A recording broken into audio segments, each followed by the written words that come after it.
Tonight it'll double again. I think that the problem that the squatters movement reflects in the city is a terrible crisis in housing in this city and nationally, as a matter of fact. There is inadequate housing. There's no code enforcement. People can't afford the rents that are spiraling, and the new rent increases will merely aggravate that.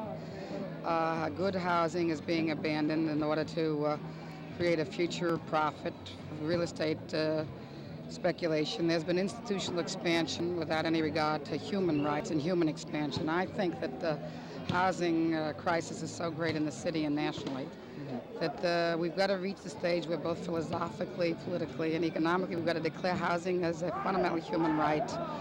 It seems to me that there has to be a movement developed and directed towards insisting that there is a national crisis, an emergency be declared, that there must be an immediate commitment of hundreds of thousands of public units of housing made available to people in this city and all over this country. We find the money and the methods to make war and to expand the military and missiles. We find no method somehow and no money for needs of shelter. And I think that's where it is, and I think that the squatters movement is becoming more desperate and growing because people are more desperate, and that out of this must come a movement in which we involve not only the people themselves, but public officials on every level of government, the mayors, city councilmen, state legislators, and in fact people in the private sector, banks and other institutions who take from the communities to put into the community and to make it their social responsibility to provide housing for all people, public housing. And I think that this squatters movement can help to perhaps coalesce that kind of fight.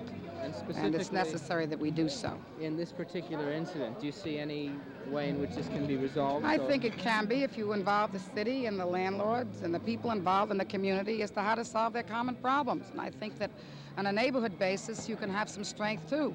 And I feel very deeply that that can be done. I just come from the Two Bridges area where 300 families are threatened with eviction because the telephone company wants to build a new switchboard operation. It's a very old community of people of very varied nature, Italians, Jews, Spanish, Chinese. And there's a coalition there ranging from the Conservative Party all the way over to those of very many radical views. And together, they are working to create a different situation where they can maintain their homes. And the telephone company is being made to realize that it has a public responsibility not to move people out. And I think that this kind of movement in neighborhoods will come together in a citywide movement, and I think a national movement to see to it that housing becomes a priority instead of war. On